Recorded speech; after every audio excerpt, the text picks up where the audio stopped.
counts those in the Democratic Party who've suggested that Donald Trump is a threat to democracy. No calls for unity here. No kind of broader message of turning things down across the country. It's anger and focus on the top of the Democratic ticket from Donald Trump. Yep.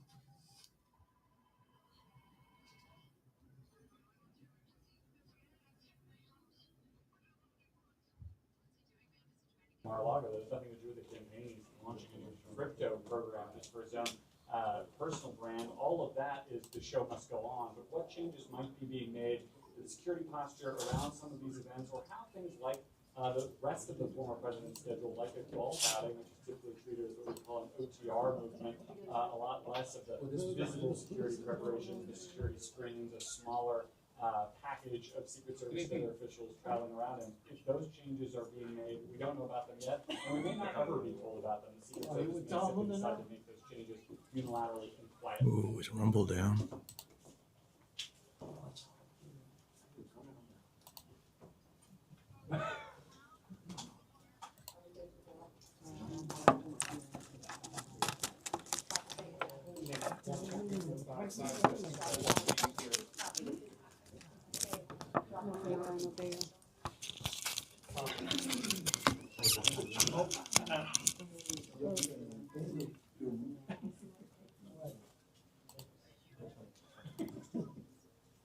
Okay, here we go. All right, here we go. We're walking out. Heads up, guys. Heads up.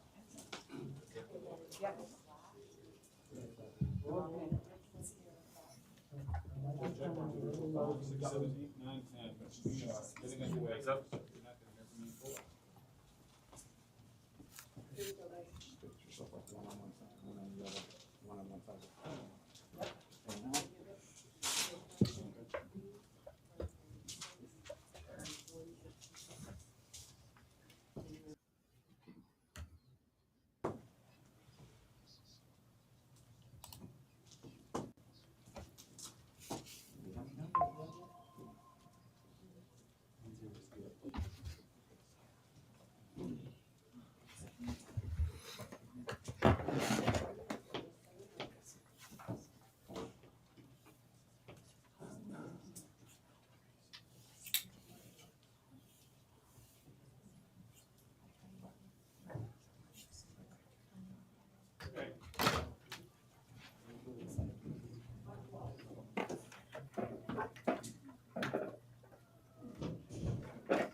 I thought there was gonna be some room in here. I don't know that. We'd have gone to a bigger area.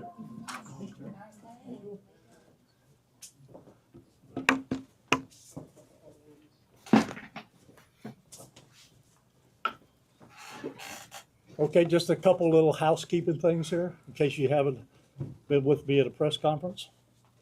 We, meaning the gentlemen that are up here, which is the U.S. Attorney, FBI, Secret Service, we're going to give you everything that we have. Been with you everything that we have. We're going to give you the latest updates. We're going to tell you what's going on with the investigation, everything. And then we're going to do a limited amount of questions. So make them good, all right? Don't get into what if and all this. Same routine as yesterday, huh? Legitimate questions. We got it? Yes, sir. Okay, everybody ready? Yes, sir. Okay. We're here today to give an update on the investigation in regards to the incident at Trump International. With me is the U.S. Attorney, the FBI, and the Secret Service. Can y'all hear it? Just to give you a little information, as you well know, the road down there on Summit is still blocked off. It will be blocked off probably for the remainder of today and probably a good portion of tomorrow until some of the investigative things need to be done and finished.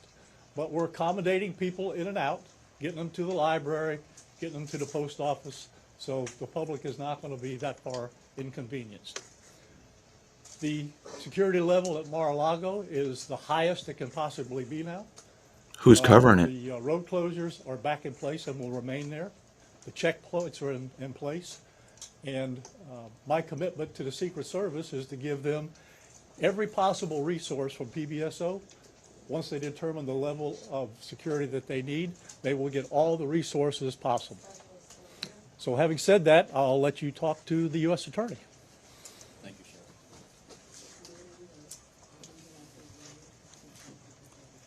Good afternoon. What's up? Thank you for joining us today. My name is Markenzie Lapointe. I am the United States Attorney for the Southern District of Florida. I want to start by expressing my deep gratitude to Sheriff Rick Bradshaw of Palm Beach County Sheriff's Office for hosting today's press conference and for his department's assistance with this matter. I'm truly grateful for your leadership, sir. I'm also pleased to be joined by our partners in federal law enforcement from the FBI and the United States Secret Service, and also from ATF. Joining us today for comments and announcements are Special Agent in Charge Jeffrey B. Veltri of the FBI Miami Field Office, and Acting Director of the U.S. Secret Service, Ron Rowe. I want to also thank the men and women in law enforcement who have been working around the clock in the initial phase of this ongoing investigation. Our partners include federal and local authorities who effectuated the apprehension of the defendant and have aided in ensuring federal charges were filed against him this morning.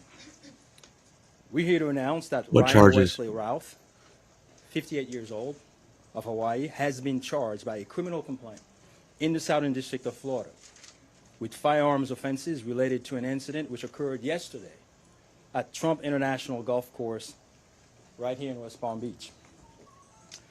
Roth was charged federally with possession of a firearm by a convicted felon and possession and receipt of a firearm with an obliterated serial number. He had his initial appearance today before Magistrate That's Judge it? Ryan McCabe in the federal courthouse in West Palm Beach. According to the allegations in the complaint, a U.S. Secret Service agent walking the golf course perimeter saw what appeared to be a rifle poking out of the tree line. After the agent fired a service weapon in the direction of the rifle, a witness saw a man later identified as Ralph fleeing the area in the tree line. Ralph was later apprehended by officers from the Martin County Sheriff's Office in coordination with the Palm Beach County Sheriff's Office. The complaint alleges that in the area of the tree line from which Ralph fled, agents found a digital camera, a backpack, a loaded SKS-style rifle with a scope, and a black plastic bag containing food. The serial number on the rifle was obliterated. According to the complaint, Roth was convicted of felonies in North Carolina in December Tell him how long he was there. 2002 and March 2010, and therefore was prohibited from possessing a firearm. How long was he in that The position? FBI is leading this investigation, this ongoing investigation. As the Attorney General stated earlier today, the FBI is continuing its investigation of this incident as an assassination attempt upon the former president. The investigation remains at its early stages. The entire Justice Department, including the FBI, the United States Attorney's Office for the Southern District of Florida, and the National Security Division are coordinating closely with our law enforcement partners to fully investigate and prosecute this matter.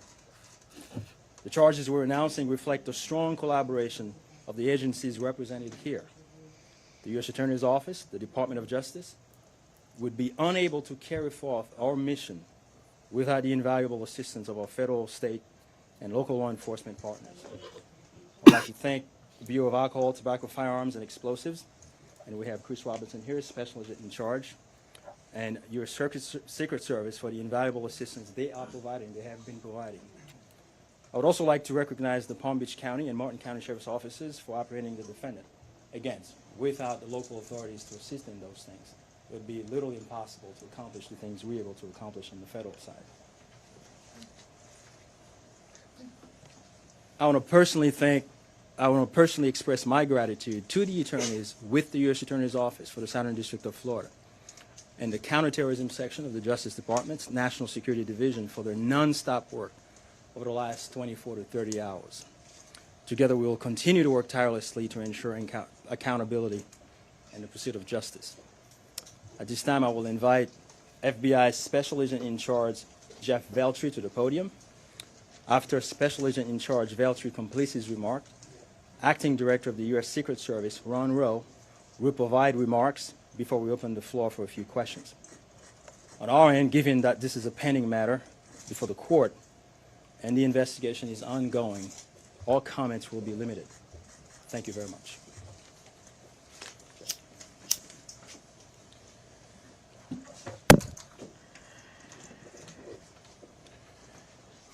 Good afternoon. For a quick introduction, my name is Jeffrey Veltri, FBI Special Agent in Charge for the Miami Field Office. The FBI immediately responded to the scene here in West Palm, and we are investigating this matter as an apparent assassination attempt of former President Trump. We view this as extremely serious and are determined to provide answers as to what led up to the events which took place. I want to emphasize we're just a little over 24 hours into this investigation, so we're going to provide as much as we can publicly while our investigation is still ongoing. We must also stress that the United States Attorney's Office is pursuing charges, and that limits some of the details that we can discuss publicly. Yesterday afternoon, Martin County Sheriff's Office took custody of Ryan Routh, and he was transported back to Palm Beach County Sheriff's Office. Our FBI agents then attempted to interview him, and he invoked his right to an attorney. In the last 24 hours, the FBI and our partners have been dedicated to investigating the incident and utilizing all available resources. These efforts have included our investigative team and the United States Attorney's Office for the Southern District of Florida, in conjunction with DOJ's National Security Division, are actively working hand in hand to pursue and subsequently execute search warrants. Thus far, the warrants include a video recording device, subjects' cellular devices, a vehicle, and other electronic devices located at previous known addresses. We are coordinating with the United States Secret Service to complete numerous interviews of agents on scene. We have also interviewed 7 civilian witnesses at the scene, and that is just the beginning. Our FBI's Honolulu and Charlotte field offices have initiated interviews of several family members, friends, and former colleagues of the subject. FBI has deployed several specialty teams and assets from FBI headquarters and our lab division in Quantico to include evidence and critical incident response personnel. The evidence response team is collecting and processing multiple evidentiary items. These range from the rifle, which is an SKS model with a scope and obliterated serial numbers. So not a Dragunov? 2 bags, the subject's electronics, and what appears to be ceramic tiles. DNA has also been collected from those items, which are being sent to Quantico for testing. We will also process the subject's vehicle for evidence. The Cellular Analysis Survey Team, what we refer to as CAST, conducted thorough analysis of the subject's cellular device locations. The CAST analysis aligns with witnesses' account of the subject's presence at the scene both before and around the time of the incident on September 15th. More specifically, we're continuing to conduct analysis and will be compiling the subject's movements in the days and months leading up to September 15th. Cellular data shows that the subject was in the vicinity of the golf course roughly 12 hours before the engagement with the United States Secret Service. Our investigative teams conducted a neighborhood canvass in an effort to collect and obtain relevant video footage. The subject had an active online presence, and we are going through what he posted and any searches he conducted online. In addition, we're going through media reports and public statements he made that he wanted to recruit Afghan soldiers and others to fight for Ukraine. The FBI has sent multiple requests to companies for returns on the subject's phone and social media accounts. We received several returns and are waiting on additional responses from other companies as well. Our investigative team is completing analysis of the returns and actioning leads as needed, and we anticipate continuing until the FBI knows the full totality of the subject's social media presence. By way of his background, in 2002, as the United States Attorney mentioned, the subject was charged and convicted in North Carolina for possession of a weapon of mass destruction. Law enforcement checks also revealed that from 1997 to 2010, the subject had numerous felony charges for stolen goods.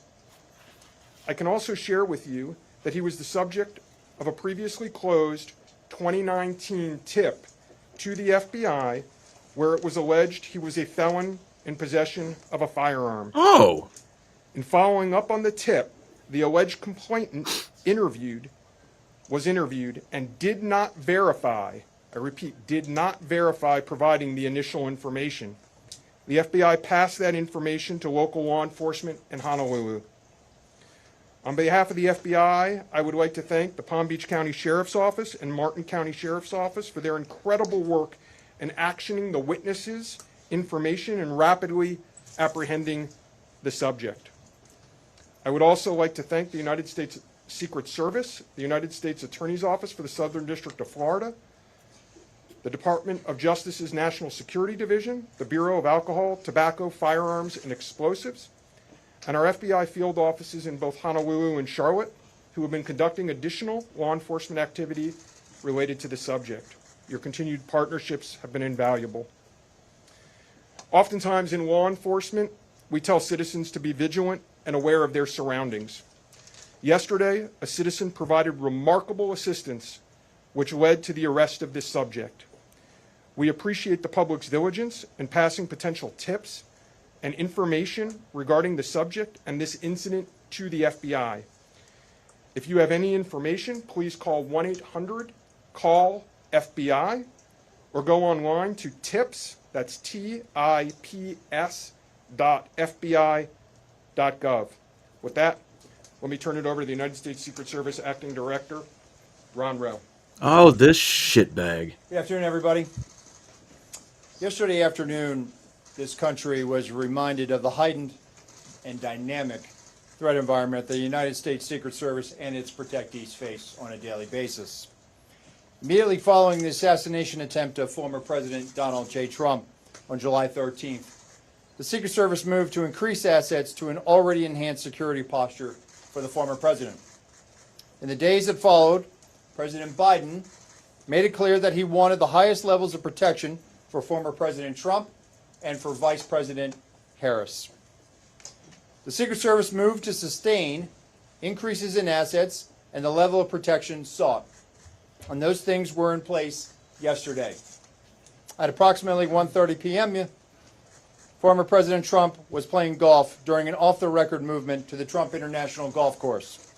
A Secret Service advance agent supporting the front edge of the agency's layered approach to protection encountered an individual attempting to secrete himself in the wood line.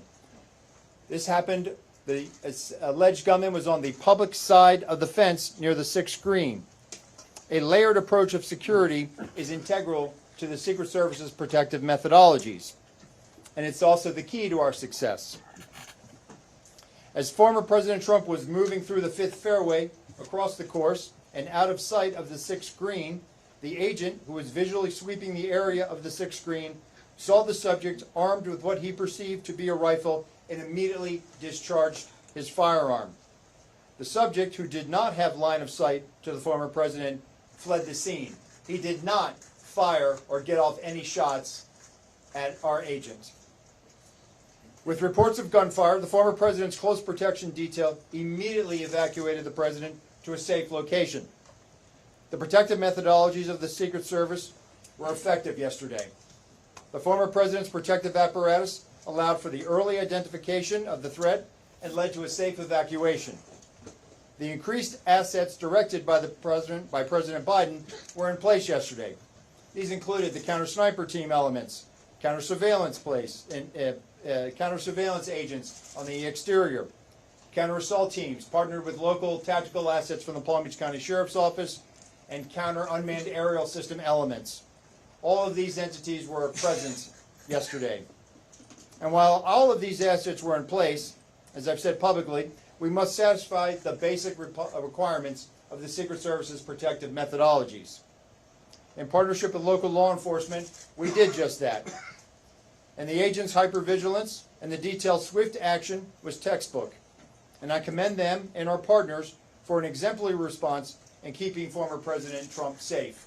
And I will tell you, having served in local law enforcement in Palm Beach County, I can state that I am tremendously impressed and appreciative for all of the efforts of the Palm Beach County Sheriff's Office and Sheriff Snyder with the Martin County Sheriff's Office. But what was critical to this was the quick reaction, the response, the hypervigilance of the men and women of the United States Secret Service, who since July 13th have been rising to meet an unprecedented and hyper-dynamic threat environment.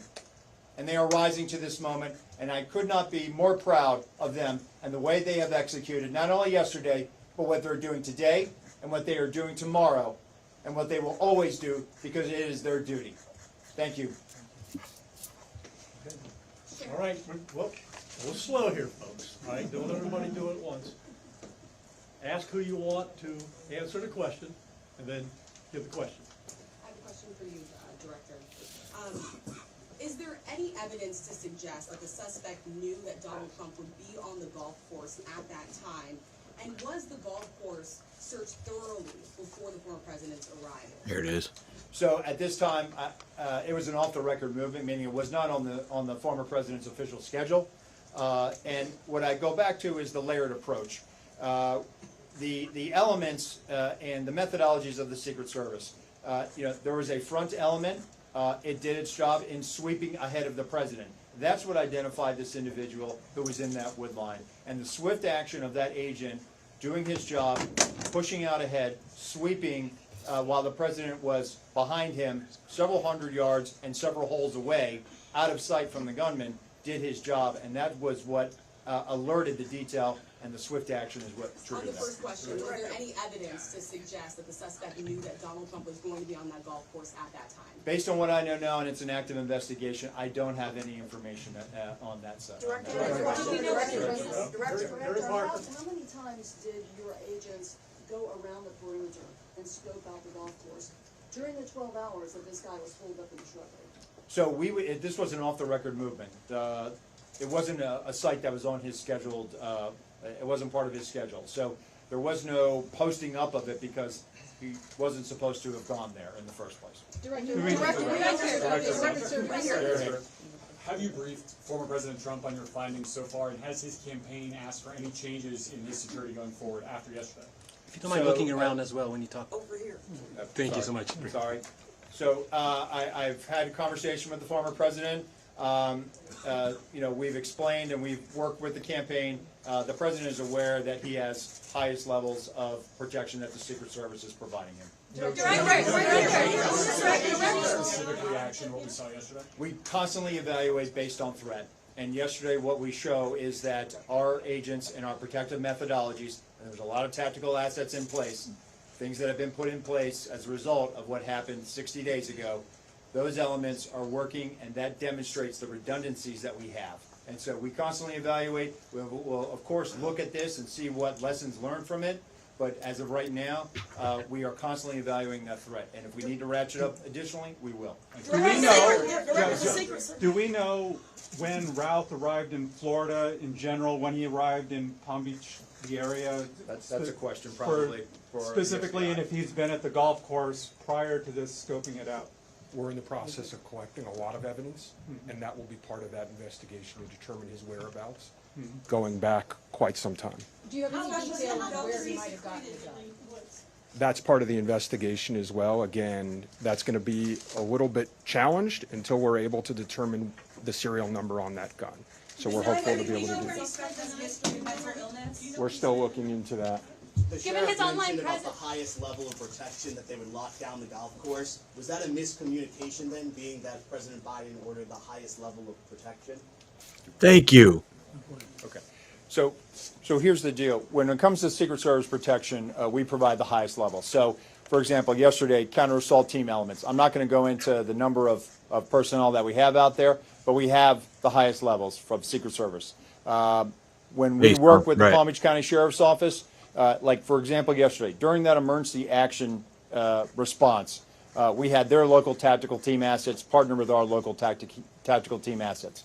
We had their helicopter up in the air, providing us 360 and situational awareness of the overhead for if there were any potential threats coming at us. So what we did yesterday was exercise our emergency plan based on the number of tactical assets and the highest level of protection that we are providing.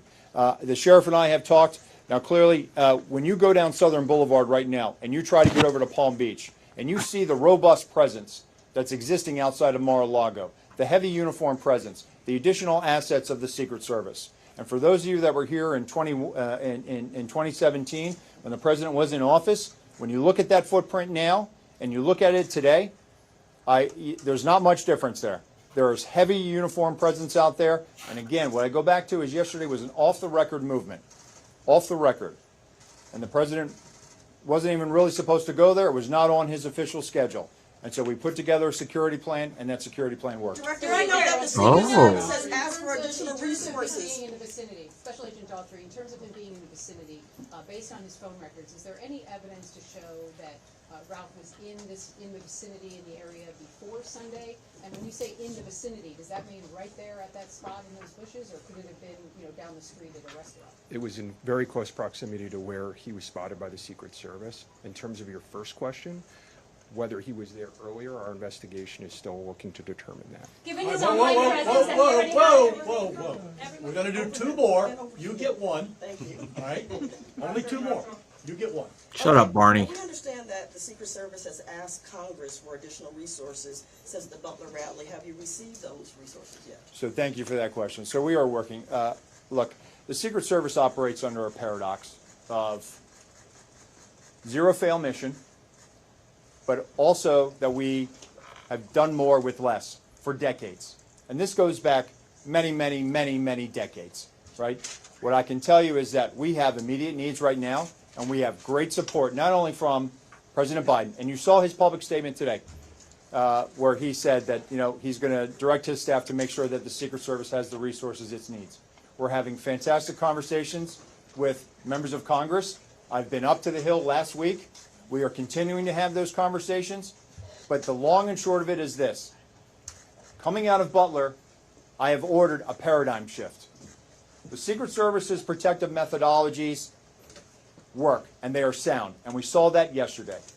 But the way we are positioned right now in this dynamic threat environment, it has given me guidance to say, you know what, we need to look at what our protective methodology is. We need to get out of a reactive model and get to a readiness model.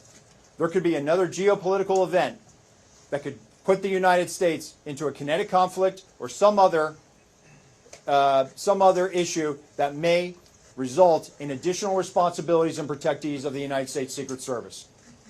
And so we are working, we are making information available to all of our partners. And I just want to say that the commitment of Congress to the Secret Service throughout the years has been tremendous. And we will continue to work with them and Secretary Mayorkas, whose support in making sure that we're getting what we need has been phenomenal. He is one of our biggest champions and our advocate. And so we're having these conversations, and I feel confident that we will get what we need. We have immediate needs. We have future needs, too. I need to make sure that our counter snipers are the best trained counter snipers in the world, that they are exactly doing what we need them to do, and that they match counterparts in the military and Tier 1 forces. And right now, we are working with Congress to make sure that we get those for our training facility. We also have a necessary need to make sure that we're getting the personnel that we have. And that requires us to be able to have the funding to be able to hire more people. You can't just give me money and say, hey, we're going to make sure that everybody gets overtime. Because the men and women of the Secret Service right now, we are redlining them. And they are rising to this moment, and they are meeting the challenges right now. And if you look back at their body of work over the last 60 days, the Republican National Convention in Milwaukee, the Republican National Convention in Chicago, a visit of Prime Minister No, Netanyahu to Democrat. Washington, D.C., and to West Palm Beach, which Palm Beach County Sheriff's Office supported. And then we go into the presidential debate in Philadelphia last week. And for those in the media that have been to a national special security event, if you saw the National Constitution Center last week, what you saw was pretty much a mini national special security event with the number of assets that were on that perimeter. And so our folks are rising to this moment, but it requires all of us to be able to have good conversations and make sure that we're getting the Secret Service where it needs to be. And I'm confident that we will achieve that because we don't have an alternative. Success, we have to have it every day. We cannot have failures. And in order to do that, we're going to have some hard conversations with Congress, and we're going to achieve that. Last question, one more. The special agent in charge of the FBI, Yes, sir. did he act alone? Did he have some kind of help? At this point, we're still exploring that, investigating that. Our investigation will determine that. We do not have information that he's been acting with anyone else at present. Do we know how long he's been in Florida when he arrived? Oh, you snuck one in. At this point, Our investigation is still determining that. Thank you. All right. How was he able to get Anyhow. away? How was he able to get away? That's it. We're not gonna do any more. All right, you got a lot of information there. The last thing I will tell you is, like the director of the Secret Service says, you know, the president called me last night, President Trump. He thanked me for everything that we did along with the Secret Service. He knows we work great together, and he feels safe. That's important, because he is. And what we did yesterday proves that the system can work. Because the suspect didn't even get close to getting a round off, and we apprehended him and brought him to justice. So we're very, very proud of that. Thank you, folks, for being here. I appreciate it. Look at this guy. The weasel looking dude, the FBI guy. He's not very good. He's letting it go right now that it's basically bullshit. At least that's what I see from that guy. Because he was looking down when everyone else was looking up as well. Questions. Well, not really questions, but comments. Yeah, so they are aware that the gunman was obviously there 12 hours ahead of time. How do they know that? They already got the information from his cell phones, and they pinged his phone there for 12 straight hours. Like I said earlier today, it was an unscheduled, not unscheduled, a short-term, which would be more like it, game that he came up with. And he said, the threat assessment's based on, or the coverage is based upon the threat. There's really no threat at noon on a Saturday at a golf course when no one knows he's supposed to be there. Yet there was a guy there 12 hours ahead of time. Right. Now, you'd think short term, they would at least go out there 12 hours ahead of time and did a recon. Just double check. When did that happen? Obviously, it was in the 5th hole instead of before his round of golf started. They had a helicopter in the sky. He wouldn't have seen it because apparently he was hidden really well inside the bush. Now, when they finally did have Secret Service come around and see the guy, they shoot at him, but there was reports that maybe he was shooting and they were returning fire.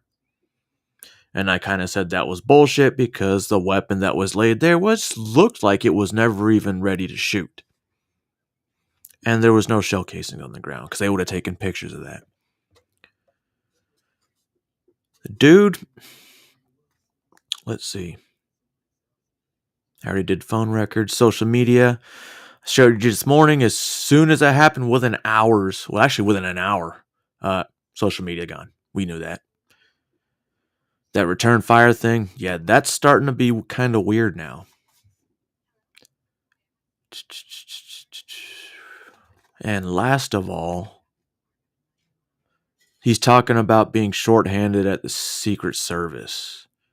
What if their cause is, just like it was brought up this morning, what if their plan is to get with Eric Prince and hire private security like Blackwater? In the immediate future, it looks like a great idea. But I was sitting back and thinking, so the government won't be is normally held accountable for the protection and what the protection does.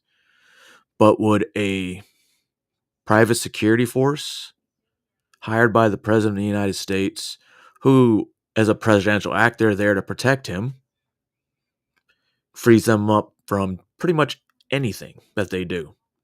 This is hypothetical. What if? And then Trump, maybe he does become a dictator. I mean, it's probably not going to happen, but that's just something to throw out there. Supreme Court and Congress Supreme Court pretty much said if it's a presidential duty, no repercussions. And they're working under the president under his orders. It's just a thought. You got to think outside the box. I mean, I hope that doesn't happen, because if I thought about it, that means it's already happening. There's a mole in the Secret Service, guys. There's a mole. 60 days, 2 incidents, and this one, only a limited amount of people had knowledge. Just let that sink in. But hey, I don't think the way normal people think, because I'm not normal. I am the All-Father, the All-Seer, the knower of everything. I don't think that's one of the names, so I'll just take that one back. I will beat fate.